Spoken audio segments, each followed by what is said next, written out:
বর্তমানে দেশ জুড়ে সতর্কতা।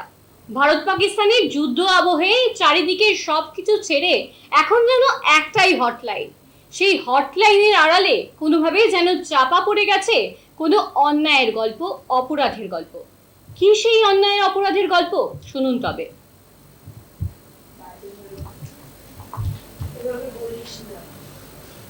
পরীক্ষা দিয়ে চাকরি পেয়েও সব হারিয়ে পথে রয়েছেন এখনো অনেকেই।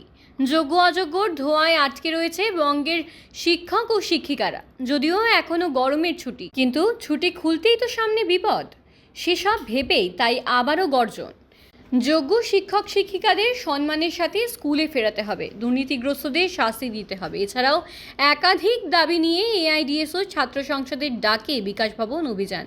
মঙ্গলবার দুপুরে এআইডিএসও সংগঠনের একটি দল আগেই বিকাশ ভবনের সামনে উপস্থিত হয়। পরে আরও একটি দল সল্টলেক করুণাময়ী থেকে এসে পৌঁছায় বিকাশ ভবনের সামনে। মিলে যায় দুই দলের একই দাবি, স্লোগান।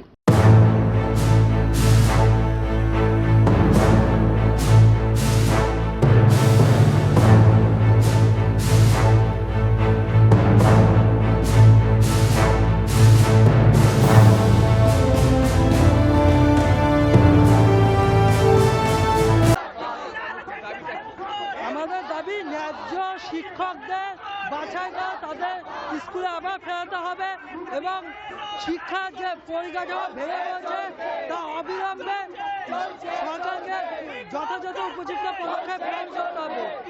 আর রাজ্যে এবং কেন্দ্রের যে জাতীয় শিক্ষানীতি তা অবিলম্বে বাতিল করতে হবে। আমরা দেখছি যে স্কুলগুলোর পরিকাঠামোহীনতা ভুগছে, তার মধ্যে দুর্নীতি যারা করলো তাদেরকেও শাস্তি হলো, যারা ন্যায্যভাবে চাকরি পেল তাদের চাকরি চলে গেল। এই অপদত্ত সরকারকে দুর্নীতিমুক্ত ভাবে শিক্ষক পুনর্বহাল করতে হবে স্কুলে, এই আমাদের দাবি। এই দাবিতে আজকে আমাদের ছাত্র সংগঠনের এআইডিএসের ডাকে বিকাশ ভবন অভিযান করুণাময়ী থেকে শুরু হয়েছে। আমার নাম স্বপন মিত্র।